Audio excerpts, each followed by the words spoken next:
Why has no one been able to decode this painting for 500 years?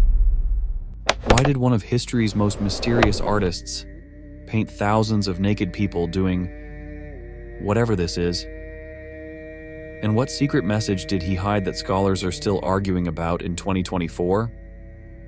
This is The Garden of Earthly Delights, painted sometime between 1490 and 1510 by Hieronymus Bosch. And it's the most debated, most analyzed, most enigmatic painting in art history. All of that coming up right now. Let's dive in. Art historian Erwin Panofsky said in 1953, "We have bored a few holes through the door of the locked room, but somehow we do not seem to have discovered the key. 70 years later, we still haven't found that key. But here's what we know, and trust me, it gets weird. First, this isn't just a painting, it's a triptych. 3 panels that fold together. When it's closed, you see this, a gray-green sphere.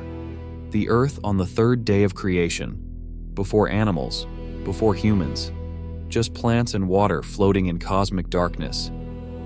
God sits in the upper left corner, tiny, almost invisible, watching his creation form. But when you open it, oh no. Left panel, the Garden of Eden. God presenting Eve to Adam. Paradise. So far, so biblical. Center panel. What is happening? Hundreds of naked people, giant strawberries, oversized birds, fish with legs, people inside transparent bubbles, others riding horses in circles around a pool of naked women, a man trapped inside a giant strawberry, another one encased in a mussel shell with a woman, enormous fruit everywhere, animals the size of buildings, humans the size of insects, and everyone is doing something that looks pleasurable, but also completely bizarre. Right panel, hell, and not metaphorical hell, literal hell, people being tortured by demons, a bird-headed monster eating humans and excreting them into a pit, musical instruments turned into torture devices, cities burning in the background, a giant pair of ears wielding a knife, a man with a tree growing out of his torso, his hollow body filled with naked sinners sitting at a table. The whole thing measures 7 feet tall and 12 feet wide when fully open. And for 500 years, no one has agreed on what any of it means. Here's the problem. We know almost nothing about Hieronymus Bosch. Born around 1450 in Hertogenbosch, Netherlands. Died 1516. That's it. That's basically everything we know for certain. No surviving letters, no diary, no interviews, no artist's statement explaining his work. Tree ring dating tells us the oak panels were cut between 1460 and 1466.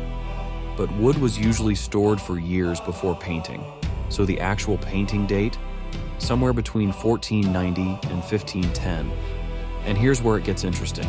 In the center panel, there's what looks like a pineapple. Pineapples are from the Americas. Columbus didn't return from his first voyage until 1492, so this painting cannot be earlier than 1492, probably closer to 1500. The first written record of this painting? 1517, 1 year after Bosch died. An Italian canon named Antonio de Beatis visited the Nassau Palace in Brussels and wrote about seeing panels on which bizarre things have been painted. People crawling out of a shell, others that bring forth birds, men and women, white and blacks doing various activities and poses. Even then, people were confused by it. So what is this painting about? Theory number 1. It's a warning against sin. This was the dominant interpretation for centuries. The left panel shows Eden and innocence. The center shows humanity giving in to lust and pleasure. The right shows the punishment in hell. Simple, sequential. A moral lesson. Don't do this, or you'll end up there. The painting was even called La Lujuria, lust, in early Spanish records. Art historians point to Adam's expression in the left panel. He's not looking at God, he's looking at Eve. And according to some scholars, that's lust. Right there in paradise, the first sin, the moment everything goes wrong. And the center panel, it's called the Garden of Earthly Delights. But maybe it should be called the Garden of Earthly Sins. Giant strawberries symbolize temptation and the fleeting nature of pleasure. The oversized fruit, they rot, they decay, they don't last. Musical instruments in medieval art often represented lust. And in the hell panel, people are literally tortured with musical instruments. There's even a choir singing from sheet music written on someone's buttocks. But then, in 1947, everything changed. A German art historian named Wilhelm Franger published a radical theory. He said, "What if this isn't a warning? What if it's a celebration?" Franger believed Bosch was part of a heretical sect called the Adamites, also known as the Brethren of the Free Spirit. This group believed that humanity could return to the innocent sexuality of Adam and Eve before the fall.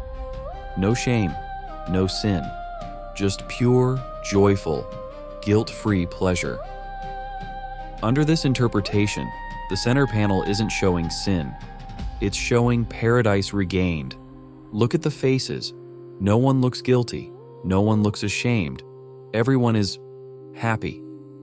There are no children in this painting, no old people, no death, no consequences. According to Franger, Bosch painted a utopia, a world where humanity never fell, where pleasure was innocent. And hell? That's not punishment for the center panel. That's a separate warning about actual evil, violence, greed, torture. Art historians went wild. Some called Franger's theory brilliant. Others called it completely unfounded speculation, and the debate has raged ever since.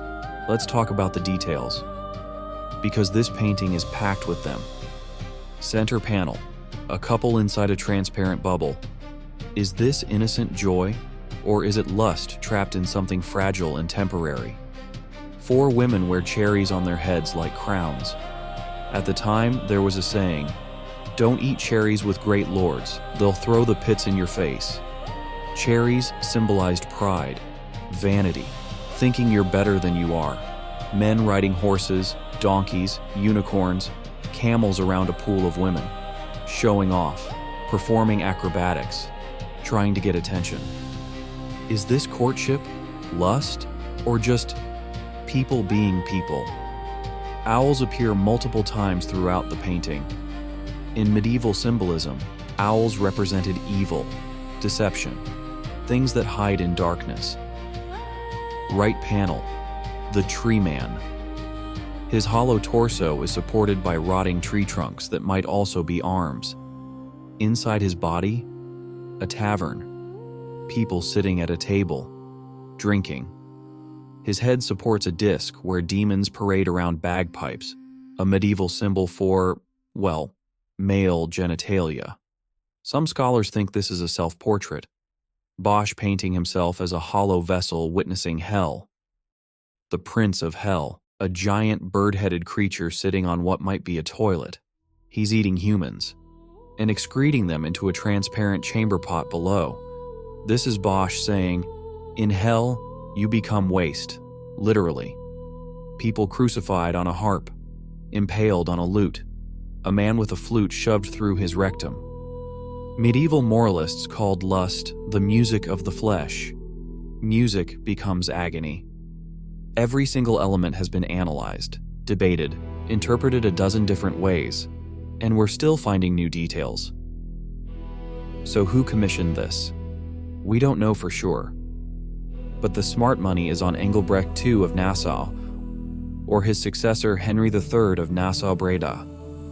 Both were wealthy, powerful, and known for collecting bizarre art. The painting was displayed in their palace in Brussels, a very public, very high-profile location. Heads of state visited that palace, ambassadors, artists, scholars. This wasn't some hidden heretical artwork. It was on display for everyone to see. In 1591, King Philip II of Spain acquired the painting at auction. Philip was intensely Catholic, supported the Inquisition, fought heretics, and he loved this painting. In 1593, he donated it to El Escorial, a monastery. Why would a devout Catholic king give a potentially heretical painting to a monastery? Either he saw it as a moral warning against sin, or he completely missed the subversive message. The painting stayed at El Escorial for 342 years. In 1939, it moved to the Museo del Prado in Madrid, where it is today. It's one of their most popular works. People stand in front of it for hours, trying to decode it, trying to understand it. 5 centuries later, we're all still confused. In 2016, a new study proposed something radical. What if we've been reading the triptych backwards? Traditionally, you read left to right: Eden, earthly life, hell. But this study suggests hell, earthly ritual, paradise regained. The hell panel isn't the end, it's the beginning. The chaotic state humanity starts in. The center panel, not sin, it's a vast ritual of transformation, alchemy, rebirth. The Eden panel, not the past, it's the future, the goal, unity restored. And here's why this painting matters beyond the mystery. Bosch was doing something no one had done before. Medieval art was ordered, symbolic, controlled. Bosch said, "What if I paint chaos, imagination, the unconscious?" Peter Bruegel the Elder studied Bosch obsessively. You can see the garden's influence in Mad Meg and The Triumph of Death. In the 1920s, the Surrealists discovered Bosch and lost their minds. Salvador Dali called him a predecessor. Joan Moreau's The Tilled Field directly quotes the garden's imagery. Today, the garden shows up in music videos, album covers, fashion photography, and memes. It's referenced in everything from Black Mirror to Game of Thrones. Because even though we don't understand it, we're fascinated by it. So what is the Garden of Earthly Delights? A warning against sin? A celebration of innocent sexuality? A heretical manifesto? An alchemical diagram? A vision of paradise lost or paradise regained? The truth is, we don't know. And maybe that's the point. Erwin Panofsky wrote in 1953, "The real secret of his magnificent nightmares and daydreams has still to be disclosed." 70 years later, we're no closer. Maybe Bosch painted this knowing no one would understand it. Maybe he wanted us to argue, to debate, to project our own fears and desires onto it. Every year, millions of people stand in front of this painting at the Prado, and every single person sees something different. Some see sin, some see joy, some see chaos, some see order. 500 years, thousands of scholarly papers, hundreds of interpretations, and Hieronymus Bosch's Garden of Earthly Delights remains as mysterious as the day he painted it. Maybe that's not a failure of interpretation. Maybe that's the greatest success an artwork can achieve. Creating something so powerful, so strange, so endlessly fascinating that 5 centuries later, we're still trying to figure it out. What do you see when you look at it? Let me know in the comments.